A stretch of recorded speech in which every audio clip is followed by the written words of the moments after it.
ताली बजाइदिनु विद्यार्थीहरुको गीत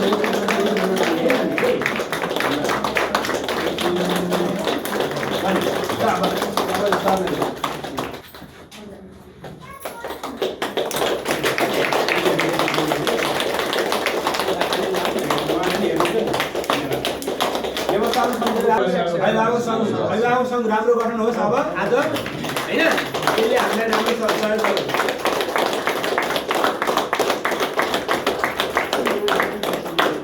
शिक्षकहरूले चाहिँ ज्ञान दुर्गा कुराहरू अनि माया गरेर सिकाउनु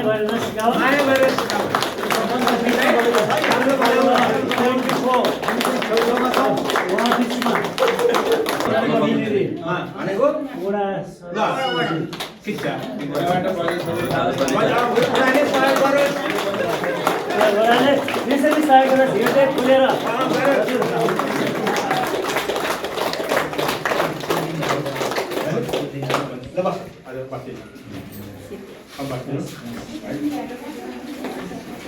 अब एउटा सानो काम बाँकी छ है जति पनि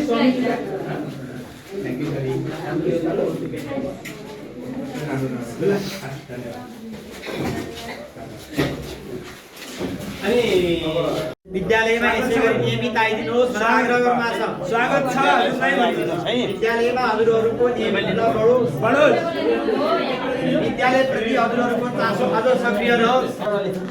राम्रो गर्दिनु हाम्रो सदस्यलाई गर्दिनु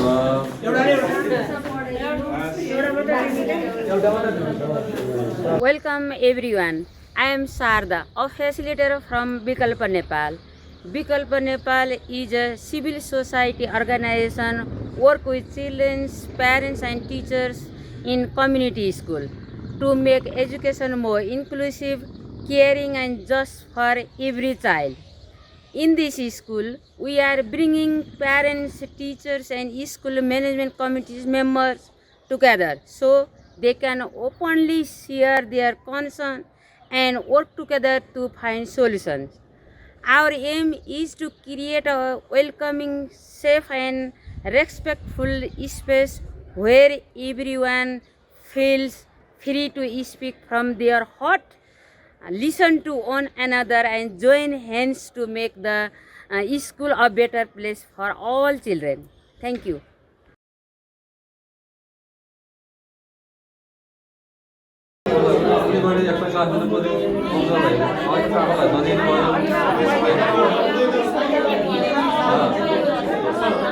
कक्षा कोठा भद्र बोल्छ कक्षाबाट हेर्नुहुन्छ बच्चा बसेको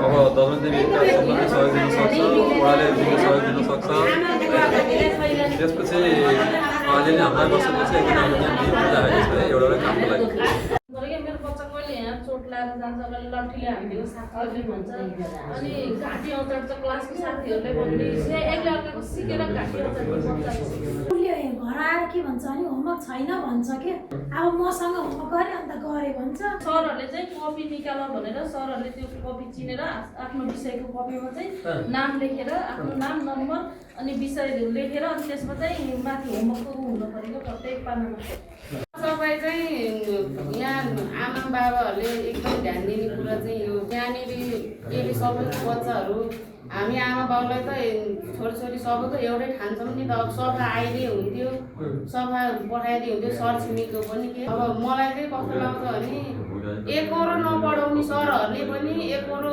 नबुझेकोलाई बुझाएर पढाउने त्यसलाई दोहोऱ्याउने के अब न कहिले त बुझ्छ कहिले बुझ्दैन बच्चाहरूले कोही जान्ने हुन्छ कोही नजान्ने हुन्छ क्लासमा अहिले एकजना यो स्कुलमा सफा गर्ने मान्छे चाहिँ हुन पर्यो भन्ने एकदम थोरै भयो कि एकजना चाहिँ सरकारी स्कुल भएर अब सरकारले तलब पाउने हो होइन तर चाहिँ यो चाहिँ सफा गर्ने मान्छे चाहिँ हुनुपर्छ कि यो स्कुलमा एकजना चाहिँ माया गरेर कसरी पढाउनुहुन्छ जति बेला त्यो सरको होमवर्क चाहिँ अनिवार्य गर्नु खोज्छ क्या घरमा अनि एम सर पनि अनिवार्य होमवर्कै गर्नु खोज्छ कि घरमा पढाइ सरहरूले विषय अनुसारको अनुसारको सरहरूले सबैलाई पढाउनु भन्छ पढाइ पनि राम्रो हो बोर्डिङमा जस्तो पैसा तिरेर पढाउनु परेन बच्चाहरू चाहिँ स्कुल राम्रो हो खेल्ने ठाउँ पनि खुल्ला छ गेट छ गेटका पक्कै बाहिर जानु पाइँदैन अहिले बच्चाले आक्रोश मनमा मात्रै राख्ने भएको हुनाले काउन्सिलिङ गर्दै गर्दै गर्दै हामी छोड्दैनौँ। हिजो पनि देख्नु होला बच्चा भाग्यो, मैले त्यहाँ छोडिनँ।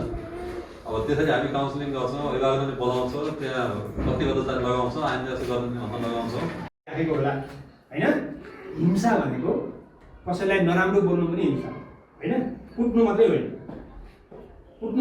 काट्नु मात्रै होइन, मार्नु मात्रै होइन, गाली गर्नु, नराम्रो शब्दले बोल्नु, अरूलाई नै पाटुपुट्टा हान्नु, यिनीहरू सबै हिंसा हो।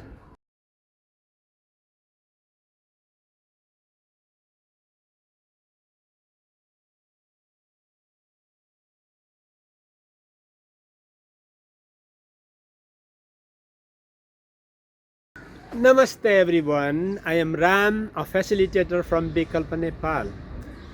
Today you have seen many of the participants has expressed that this is the first time parents, teachers and the school management committee have come together like this. The most beautiful outcome of this gathering is that it has bridged the gap between the main stakeholders and encourage everyone to take responsibility for our concern of our school family. With great joy, parents have now formed a 9-member parent-teacher association led by a mother to continue meeting, sharing and supporting each other for the well-being of the children. I warmly invite all of you to join and support our mission to create a welcoming, respectful and safe environment for parents and children in every schools in Nepal. Thank you.